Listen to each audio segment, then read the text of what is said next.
Right, a very good evening and a warm welcome to PNB News, coming to you live from the Federal Capital Territory, Abuja. I am Omoy Peace Osemo. First, the headlines.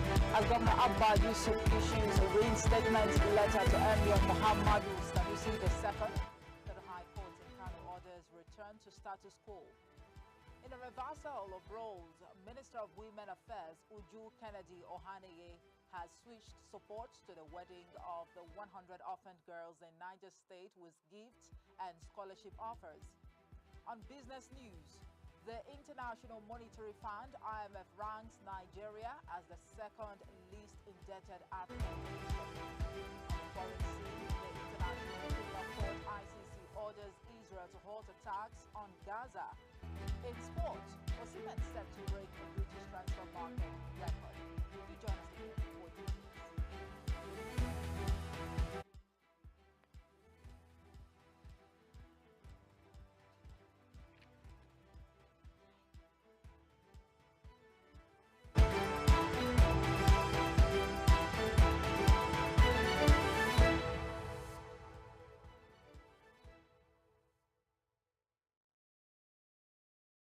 Welcome back. Now the news in detail. Muhammadu Sanusi II has received his letter of appointment as the Emir of Kano barely a day after he was reinstated by Governor Abba Yusuf. He received the letter at the government house in Kano on Friday at an event attended by top government officials, traditional rulers, kingmakers, and other dignitaries. His reinstatement is coming 4 years after the immediate past governor of the state, Abdullahi Ganduje, dethroned him. Governor Yusuf signed the Kano State Emirate Council Repeal Bill 2024 into law, and Sanusi was reinstated.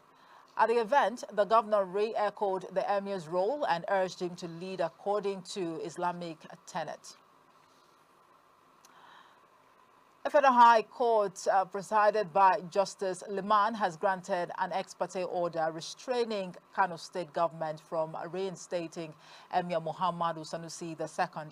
The judge gave the order on Thursday night, despite the fact that he is reportedly in the U.S. The case was filed by traditional title holder, the Sarakin Dawaki Bagundi. Granting the order, the judge granted leave to the plaintiff applicant to issue and serve their concurrent originating motion, as well as all other court processes on the sixth defendant, that's the IGP, in FCT Abuja and outside the jurisdiction of the court. I quote, that parties are hereby ordered to maintain status quo ante. The passage and the assent of the bill into pending a hearing of the fundamental rights application, that in view of the constitutional and jurisdictional issues apparent on the face of the application, parties shall address the court on same at the hearing of the fundamental rights application, which is fixed for the 3rd of June 2024. That in order to maintain the peace and security of the state, an interim injunction of this honorable court is granted, restraining the respondent from enforcing, executing, implementing, and operationalizing the Kano State Emirate Law Council repeal law. Still in Kano State, where the state governor, Abba Yusuf, on Friday promised to report Justice Mohammed Liman of the Federal High Court for allegedly giving an order stopping the reinstatement of Sanusi Lamido as the 16th Emir of Kano from the United States. He said he would report the judge to the governor's forum. Justice Liman had granted an order in an application filed by the Sarakin Dawaki Baba of the Kano Emirate, Aminu Baba Dan Agundi, to stop the Kano State government from enforcing the Kano State Emirate Council repeal law, which dethroned all 5 emirs in the state. However, Yusuf, while reacting to the court order after issuing the reinstatement letter to Lamido at African House, Kano State Government House, said the person that issued the court order was in America, but he is ordering us to stop what we are doing. End of quote.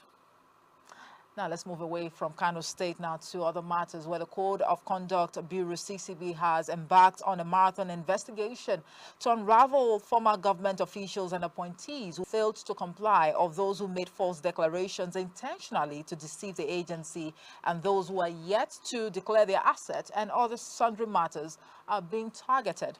About 3 former governors, 9 former ministers, 14 former legislators, 17 former heads of parastatals at both federal and state levels, including local government chairmen, are under investigation for alleged graft offenses. A commissioner in the CCB confided in some newsmen that letters of invitation had been sent to the indicted persons to immediately report to the CCB headquarters or face the consequences. He said the move was to avail the accused persons the opportunity to clarify their asset acquisitions. He said the properties and humongous bank accounts in both local and offshore banks illegally acquired and connected to them, family members and close associates will be investigated. And now in Niger State, the Minister of Women Affairs, Uju Kennedy Ohaneye, on Thursday announced the scholarships and gave various gift items to 100 orphan girls in Niger State ahead of their mass wedding, which held today, Friday. The mass wedding is being sponsored by the Speaker of the State House of Assembly, Abdul Malik Sarikin Daji. The minister had kicked against the mass wedding of the young girls, saying it was a violation of the Child Rights Act. Kennedy Ohaneye, who addressed a press conference in Abuja, noted that she had petitioned the Inspector General of Police to stop the wedding, adding that she also filed a lawsuit seeking an injunction to restrain the speaker from going ahead with the mass wedding.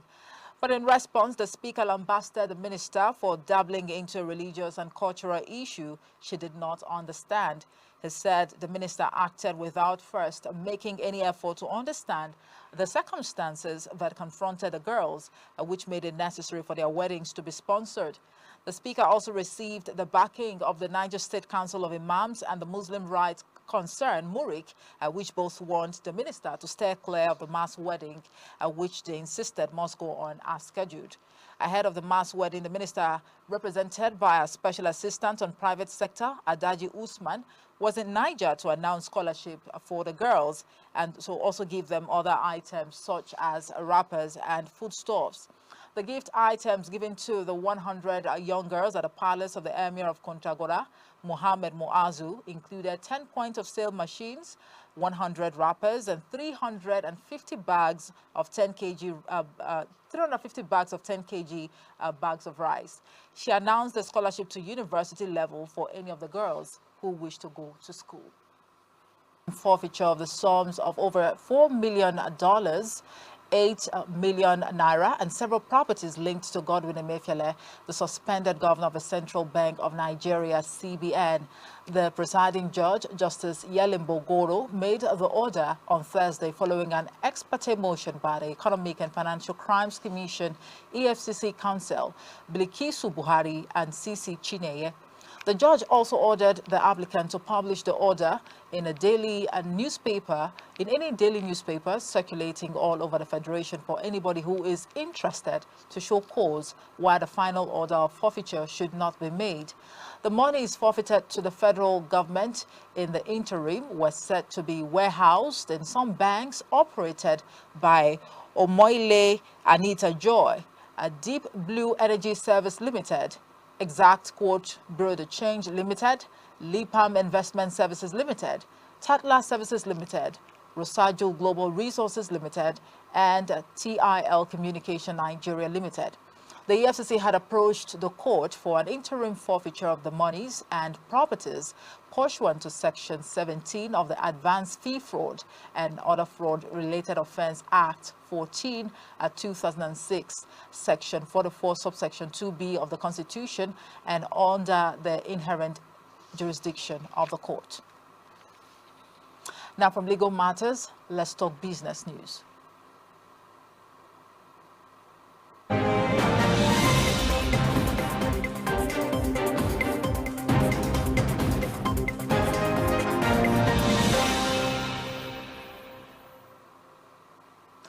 Now let's talk business. Despite being commonly perceived as heavily indebted, Nigeria has been ranked as the second least indebted African country by the International Monetary Fund, IMF. This ranking emphasizes the significance of metrics such as the debt to GDP ratio in assessing a nation's financial health. Lower ratios indicate stability, while higher ratios raise concerns about debt sustainability. Tanzania's top position with a debt to GDP ratio of 41.8% showcases its prudent debt management practices. Nigeria closely follows with the ratio of 41.3%, highlighting its importance in Africa's economic landscape, despite its external debt reaching $41.59 billion or 31.98 trillion naira as of December last year. Nigeria's relatively low debt burden can be attributed to various factors, including its diverse economic sectors and effective debt management strategies. According to the Debt Management Office, DMO, Nigeria's total debt burden stands at about 97.34 trillion naira. By responsibly managing its debt, Nigeria has maintained stability and enhanced investor confidence, contributing to its favorable debt position despite its significant role in the continent's economy. African countries with minimal debt obligations are better positioned to attract investment and receive additional support from both international and local creditors, presenting fewer economic risks to lenders. Nigeria's ranking above countries like Cameroon, Chad, Comoros, Equatorial Guinea, Guinea-Bissau, Ethiopia, Botswana, and the Democratic Republic of Congo further solidifies its favorable debt position. Still talking business, the Manufacturers Association of Nigeria, MAN, says manufacturers have been forced to cut production and jobs in the first quarter of the year due to macroeconomic related headwinds. MAN's Director of Research and Advocacy, Oluwasegun Osidikbe, stated this on Thursday while presenting the Manufacturers CEO's Confidence Index, MCCI, at a press conference in Lagos. According to the report, despite slight optimism, which saw MCCI point a record a marginal increase above the 50% confidence threshold, current business condition and current employment remains low, below 50%. MAN associated this with the lingering effects of rising inflation, escalated energy prices, exchange rate instability, and customs duty rates. The report adds that production and distribution costs surged further by 20% in the first quarter of 2024, while capacity utilization declined further by 9.7%. Commenting on the report, the president of the Manufacturers Association of Nigeria, MAN, Francis Meshioye, noted that forex, inflation, and energy crisis impacted negatively on the manufacturing sector. Meshioye lamented that production levels declined, a development that led to decreased competitiveness of the sector. He urged the government to address the cost push factors driving inflation and also fast-track the recapitalization of the banks. Now from business news, let's head on to the international front.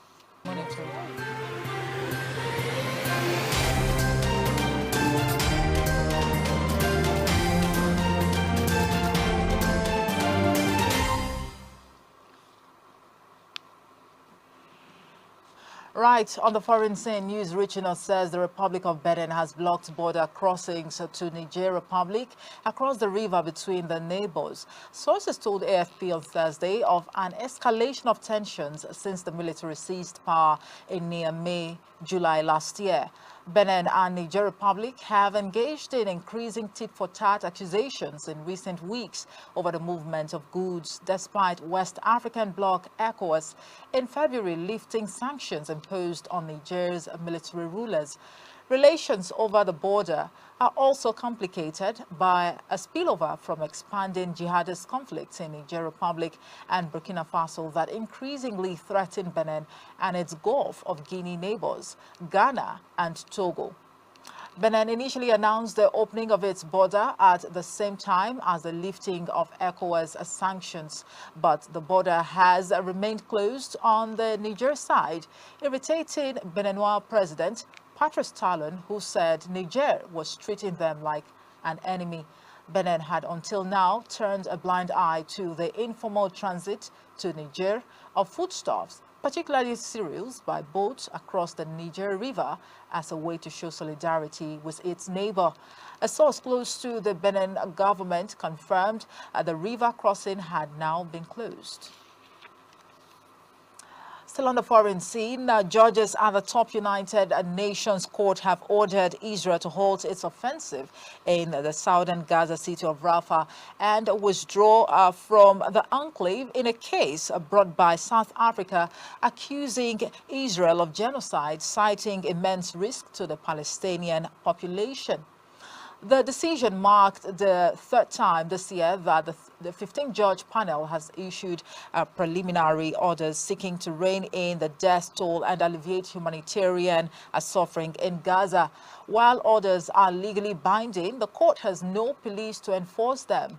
Reading out a ruling by the International Court of Justice, or World Court, the body's president, Nawaf Salam, said provisional measures ordered by the court in March did not fully address the situation in the besieged Palestinian enclave now, and conditions had been met for a new emergency order. Israel must immediately halt its military offensive and any other action in the Rafah governorate which may inflict on the Palestinian group in Gaza conditions of life that could bring about its physical destruction in whole or in part, noting that the humanitarian situation in Rafah is disastrous. South Africa's lawyers had asked the ICJ in The Hague last week to impose emergency measures, saying Israel's attacks on Rafah must be stopped to ensure the survival of the Palestinian people. 13 of the 15 ICJ judges agreed to call on Israel to halt its assault. Now, from the foreign scene, let's head on to the world of sports.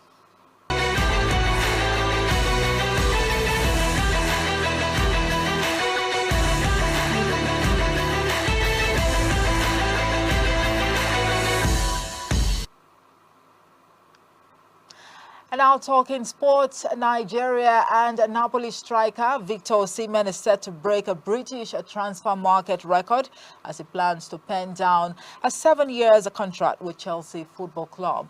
Rilwan Musa Gawu has this and more on the sport desk. Hello, Rilwan.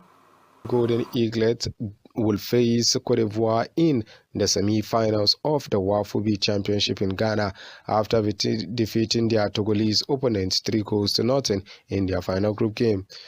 The Golden Eaglet ended the group stage with a comprehensive win over Togolese via a brace from Abdul Muiz Adeleke and a solitary strike by Rafa Adams. The game was due to be played the other semi-final pairing will see host Ghana confront Burkina Faso. And we'll move to local scene where former Sokoto United coach Mansour Abdullahi has denied the allegation leveled against him by the club management. The soft-spoken coach was suspended from the team on the 26th of April, and they have appointed another coach to take charge of the team. Meanwhile, the head coach says he had no quarrels with the team, but the commissioner for sport, who on numerous occasions would want to determine the team list, which he bluntly refused, and such became an insubordination and was hard to let him leave. And we leave that shows, we go straight to transfer rumors where barely last-minute change of plan as Nigerian international and Napoli star Victor Osimhen is set to pen down a 7-year deal with English Premier League side Chelsea in the summer. According to Team Talk, Osimhen is fully focused on joining Chelsea, even though Mauricio Pochettino is left with his role as manager, while the Blues were all ahead of Paris Saint-Germain and Saudi Arabia's clubs are in the race for the striker. Despite departure of Mauricio Pochettino, some Chelsea transfer plans were unlikely to change, and the club has been discussing with Osimhen for about 2 months now, with a release clause set to be around £111 million. And that's all on Sport Track.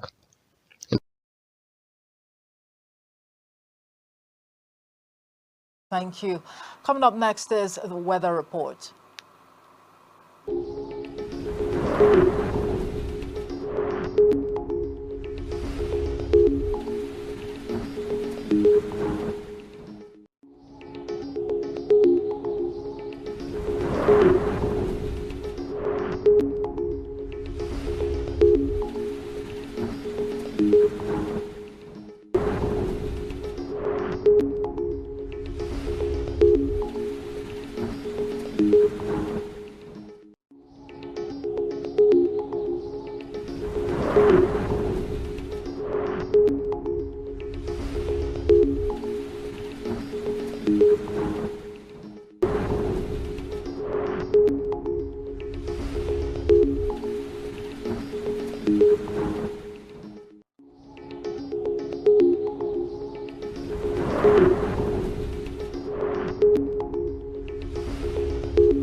We've come to the end of the bulletin tonight, but just before I go, a recap of the main items.